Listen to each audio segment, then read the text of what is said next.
राहुल गांधी को बदनाम करने और प्रधानमंत्री नरेंद्र मोदी का महिमा मंडन करने के लिए न्यूज चैनल्स में कल शाम को प्राइम टाइम पर जिस तरह का प्रचार चलाया गया दोस्तों, वो वाकई शर्मनाक था। सबसे पहले दोस्तों मैं आपको बतलाना चाहूंगा कि अंबानी के न्यूज चैनल में दरअसल क्या चल रहा था। पुजारियों का अपमान, तपस्वी का काम। आगे देखिए, राहुल का धर्मावतार सनातन पर प्रहार, पहले हिंदू वर्सेस हिंदुत्व, अब तपस्या वर्सेस पूजा। यही नहीं, जी न्यूज में तपस्वी वर्सेस पुजारी पर नया धर्म युद्ध। दरअसल ये क्यों हो रहा था मैं आपको बताता हूं। राहुल गांधी ने अपने बयान में तपस्या बनाम पूजा पर एक बयान दिया। सबसे पहले भारतीय जनता पार्टी ने उनके इस बयान को तोड़ मरोड़ कर पेश किया, आधा अधूरा पेश किया, यह कहते हुए कि राहुल गांधी पुजारियों का अपमान कर रहे हैं। जबकि राहुल गांधी का संदर्भ यह था कि मोदी सरकार किसानों, मजदूरों की तपस्याओं का अपमान कर रही है और सिर्फ पूजा यानी कि उद्योगपतियों की पूजा, प्रधानमंत्री नरेंद्र मोदी की पूजा, इन चीजों पर तवज्जो देती है। उनका मकसद पुजारियों का अपमान नहीं था। सबसे पहले दोस्तों मैं दिखलाना चाहूंगा कि भारतीय जनता पार्टी के आईटी सेल का मुखिया अमित मालवीय, जो कई बार झूठ बोलते हुए पकड़ा गया है, वो क्या कह रहा है और मैं आपको बतलाना चाहता हूं कि असल में बयान क्या था। अमित मालवीय ने क्या कहा, यह देखिए। अब इनको पुजारियों से भी तकलीफ है। वो राहुल गांधी का आधा अधूरा बयान पेश कर रहे हैं और वो आधा अधूरा बयान क्या है, यह देखिए। और ये देश तपस्वियों का है, ये देश पुजारियों का नहीं है।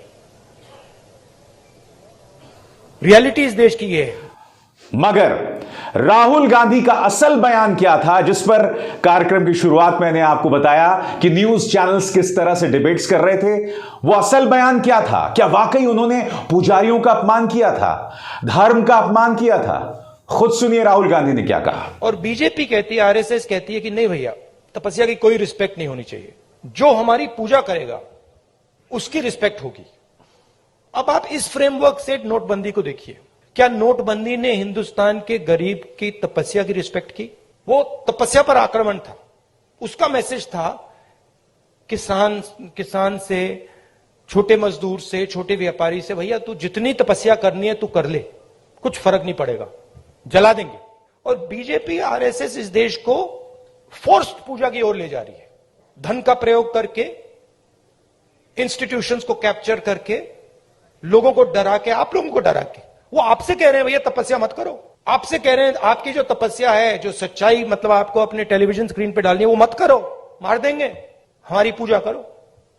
इसलिए प्रधानमंत्री जी आपके सामने नहीं आ सकते, क्योंकि उसमें आपकी तपस्या की झलक दिख जाएगी, कहीं ना कहीं से कोई सवाल पूछ जाएगा।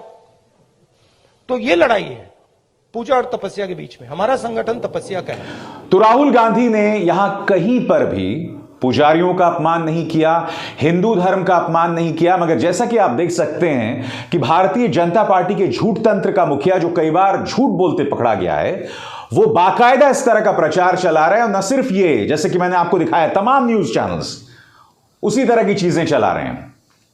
और दूसरी तरफ प्रधानमंत्री नरेंद्र मोदी का खुलेआम महिमा मंडन हो रहा है। क्योंकि मकसद क्या है? मकसद यह है कि राहुल गांधी को हिंदू विरोधी पेश किया जाए और प्रधानमंत्री नरेंद्र मोदी को हिंदू हृदय सम्राट और साथ ही में विश्व गुरु। विश्व गुरु कैसे और हिंदू हृदय सम्राट कैसे, वो मैं आपको बताता हूं। देखिए किस तरह का कचरा चलाया जा रहा है दोस्तों। भारत जोड़ो का नारा, संतों का बंटवारा। मैं आपको राहुल गांधी का बयान सुना चुका हूं दोस्तों। कहीं पर भी उन्होंने ना संतों का बंटवारा किया, ना पुजारियों का अपमान किया। मगर अमित मालवीय के ये चमचे इस तरह का कचरा अपने प्राइम टाइम में चला रहे हैं। आगे देखिए साहब, तपस्वी वर्सेस पुजारी, तपस्वी वर्सेस पुजारी पर नया धर्म युद्ध, पहले हिंदू वर्सेस हिंदुत्व, अब तपस्या वर्सेस पूजा। और दूसरी तरफ प्रधानमंत्री नरेंद्र मोदी का किस तरह से महिमा मंडन हो रहा है, उसकी मैं आपको एक झलक दिखाता हूं। मोदी की सलाह पर थमेगा ब्राजील में बवाल, ब्राजील को गृह युद्ध से बचाने का मोदी मंत्र। आगे देखिए साहब, मोदी मंत्र से यूक्रेन वॉर का अंत। जैसे मैंने आपको बताया ना कि राहुल गांधी को हिंदू विरोधी बताओ, प्रधानमंत्री नरेंद्र मोदी को हिंदू हृदय सम्राट बताओ और साथ ही उनकी छवि को विश्व गुरु के तौर पर पेश किया जाए। यह है भारतीय जनता पार्टी का चालाक टूल किट। इस तरह से जैसे जैसे 2024 के चुनाव करीब आएंगे, राहुल गांधी नहीं, विपक्ष के तमाम नेता, चाहे वो अखिलेश यादव हो, तेजस्वी यादव हो, नीतीश कुमार हो, केसीआर हो, ममता बनर्जी हो, उद्धव ठाकरे हो, शरद पवार हो, सभी को बदनाम करने का बाकायदा एक टूल किट चलेगा। ये मेरी आज की भविष्यवाणी नहीं है, ये मैं करसे से लगातार कह रहा हूं और ऐसा नहीं है कि आने वाले वक्त में होने वाला है, अभी से हो रहा है। याद कीजिए, अखिलेश यादव के एक सोशल मीडिया हेड को गिरफ्तार किया जाता है उनके कुछ अश्लील ट्वीट्स की वजह से, मगर भारतीय जनता पार्टी की एक और नेता ऋचा राजपूत, जो अश्लील बयानात लगातार दे रही थीं अखिलेश यादव की पत्नी और उनकी बेटी के बारे में, उसको लेकर उसे गिरफ्तार नहीं किया जाता। गिरफ्तार किसे किया जाता है? अखिलेश यादव के सोशल मीडिया इंचार्ज को।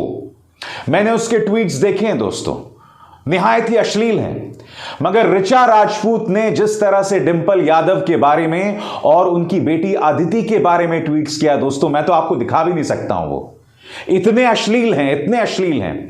मगर यह खबर बताने का मकसद यही है कि इसी तरह से विपक्ष के नेताओं को निशाने पर लिया जाएगा, एक प्रोपेगेंडा चलाया जाएगा। और जैसे जैसे वक्त करीब आएगा 2024 का, और यह ना भूलें इस साल 9 राज्यों में चुनाव होने वाले हैं, कांग्रेस के साथ कम से कम 4 राज्यों में बीजेपी की सीधी टक्कर है। मध्य प्रदेश, छत्तीसगढ़, राजस्थान, जी हां, इन तमाम राज्यों में सीधी टक्कर है, और कर्नाटक, इन 4 राज्यों में सीधी टक्कर है, और इनके अलावा 5 अन्य राज्यों में चुनाव है। भारतीय जनता पार्टी को अपनी साख बचानी है, भारतीय जनता पार्टी को इन राज्यों में जीत हासिल करनी है, और इसके लिए ये राहुल गांधी को बदनाम करेंगे, विपक्ष के नेताओं को बदनाम करेंगे। और मैंने आपको बताया तपस्या बनाम पुजारी की जो पूरी बहस है वो कितनी बेमानी है। वो धार्मिक बहस नहीं है, वो बहस है हमारे किसानों के प्रति इस सरकार के उदासीन रवैये का।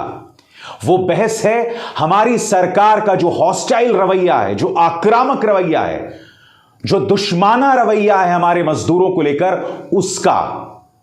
मगर न्यूज चैनल्स क्या कर रहे हैं दोस्तों? इसे धार्मिक बहस का रूप दे रहे हैं, जो अपने आप में कितने शर्म की बात है। मगर जैसे मैंने आपको कहा ना, ये तो महज शुरुआत है, अभी तो बात और आगे बढ़ेगी। याद कीजिए, जब से राहुल गांधी की भारत जोड़ो यात्रा शुरू हुई है, तब से लेकर अब तक न जाने कितने दुष्प्रचार का सामना किया है भारत जोड़ो यात्रा ने, और ये अभी थमने नहीं वाला है। भारत जोड़ो यात्रा तो चलिए अभी खत्म हो जाएगी 26 जनवरी को, उसके बाद हर एक शब्द पर पहरा होगा, विपक्ष के नेताओं के हर एक शब्द, हर एक वाक्य पर पहरा होगा, और इसी तरह से उनके बयानों को तोड़ मरोड़ कर ये अपने व्हाट्सएप ग्रुप्स में फैलाएंगे और इनके खिलाफ नफरत परोसी जाएगी। मगर नुकसान सिर्फ देश की जनता का है, क्योंकि आप उनके अंदर इस कदर दुष्प्रचार भर देंगे, इस कदर नफरत भर देंगे कि उनका भविष्य जो है वो अधर में दिखाई देगा, अंधकार में दिखाई देगा। अभिसार शर्मा को दीजिए इजाजत। नमस्कार। स्वतंत्र और आजाद पत्रकारिता का समर्थन कीजिए, सच में मेरा साथी बनिए। बहुत आसान है दोस्तों, इस ज्वाइन बटन को दबाइए और आपके सामने आएंगे ये 3 विकल्प, इनमें से एक चुनिए और सच के इस सफर में मेरा साथी बनिए।